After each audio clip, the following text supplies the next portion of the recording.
A very good morning six class first and second part history का second chapter हम लोग कर रहे हैं, जिसका first and second part video आपको मिल चुका होगा। एंड थर्ड पार्ट है जहां से हमने ड्रॉ अ पिट हाउस के बारे में हमने पढ़ना है। Stone tools have found many sites as well, मतलब कि बहुत सारी साइट से हमें स्टोन टूल्स मिले हैं। Many of these were of different earlier paleolithic tools, that is why they are called neolithic, मतलब कि जो बहुत पुराने 2 मिलियन एगो में मिलते थे उनसे ये डिफरेंट थे, न्यूलिथिक बोला गया था, जो हमारे 10,000 ईयर्स अगो हैं। These include tools that were polish to give fine cutting edge, mortars, pestles use for grinding grains and other plant produce, मतलब उनसे शार्प थे, उनसे छोटे थे, उनसे ज़्यादा यूजफुल थे। Motors and the pastels were use for grinding the grains even today. Motor और पेस्टल्स जो बनाए गए थे उन जिनको बोला गया था ग्रेन, यानी कि जो है क्रॉप्स को काटने के लिए यूज़ किया गया है। At the same time tools of the paleolithic types continue to be made and use, and remember some tools were also made of bone, मतलब कि इस टाइम पीरियड पर पैलेथिक वाले भी यूज़ किए गए थे और बोन से भी कुछ एक टूल्स बनाए गए थे, उनको भी यूज़ किया गया था। Many kind of earthen pots have also been found. Earthen pots मतलब बहुत तरीके के मटके भी जो मिले थे। These were the sometimes decorated and were uses for storing things, मतलब इनको बहुत सारे सुंदर शेप्स या सुंदर कलर में बना के और चीज़ें स्टोर करने के लिए यूज़ किया जाता था। जैसे कि हमने पहले पढ़ा था ना कि खाना भी स्टोर कर लेते थे वो लोग, वही चीज़ है। People began using pots for cooking food, specially grain like rice, wheat, lentils. Now they become an important part of the diet. And lentils क्या होता है? दालें, ठीक है।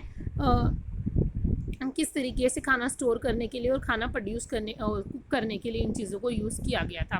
बिसाइड्स से began weaving clothes using different kind of material, for example cotton that could now be grown की। और फिर उन्होंने वीविंग का भी जो था जो सिस्टम था, जो काम था वो शुरू किया गया था। डिड थिंग्स चेंज एल्सवेयर और एट ऑल एट वंस, क्या सारी जगह चीज़ें चेंज हुई थी इस तरीके से? जो देखिए कहाँ पे शुरू पे कोई काम भी नहीं था किस तरीके से, और यहाँ पर आकर क्लोथ तक बात आ गई। हो भी सकता है सेम टाइम पर चीज़ें सारी जगह शुरू की गई हो, और हो भी सकता है कि नहीं की गई हो। Not quite, in many areas man and women still continue to hunt and gather food, and elsewhere people adopt farming and herding slowly. कई कई जगह पर तो आज भी हंटर और गैदर का काम चलता था, और कई जगह पर फार्मिंग एंड हर्डिंग का काम शुरू हो गया था।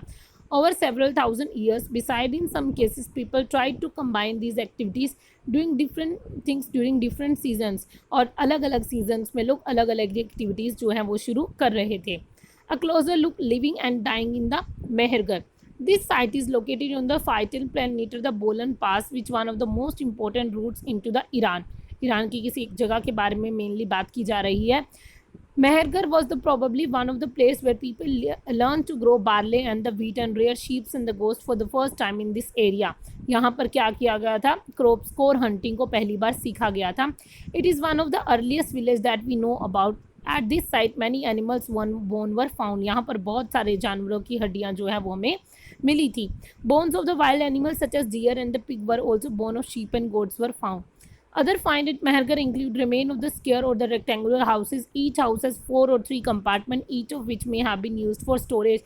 और यहाँ पर घर भी बनाए हुए मिले गए थे, यानी कि आर्कियोलॉजिस्ट जो है अपनी स्टडी के थ्रू हमें ये चीज़ें बता रहे हैं कि किस तरीके का लिविंग लाइफ तो वहाँ पर प्रेजेंट था। बोन्स प्रेजेंस थी, फार्मिंग के जो एविडेंसेस थे वो थे, घर जो है वो मिले थे, किस तरीके से जो छोटे छोटे घर लोगों ने बनाए थे। When people die, their relatives and friends generally pay respect to them. People look after them, perhaps in belief that there is some form of life after death. Burial is one of such arrangements. Several burial sites have been found at Mehergar. In one instance, the dead person was buried with goats which were probably meant to serve as a food in the next world.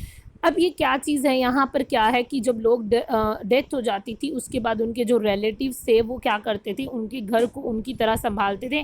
कहीं ना कहीं ये चीज़ें मानी जाती थी कि उनकी प्रेजेंस होगी, उनकी जो बोन्स होती थी या जो बॉडी होती थी उसको बरिड कर दिया जाता था। ये माना जाता था कि नेक्स्ट जनरेशन के लिए एज अ फूड का काम करेगी। तो ये हमारा जो चैप्टर था वो आपका पूरा कंप्लीट हो गया है, चैप्टर नंबर 2 ऑफ हिस्ट्री।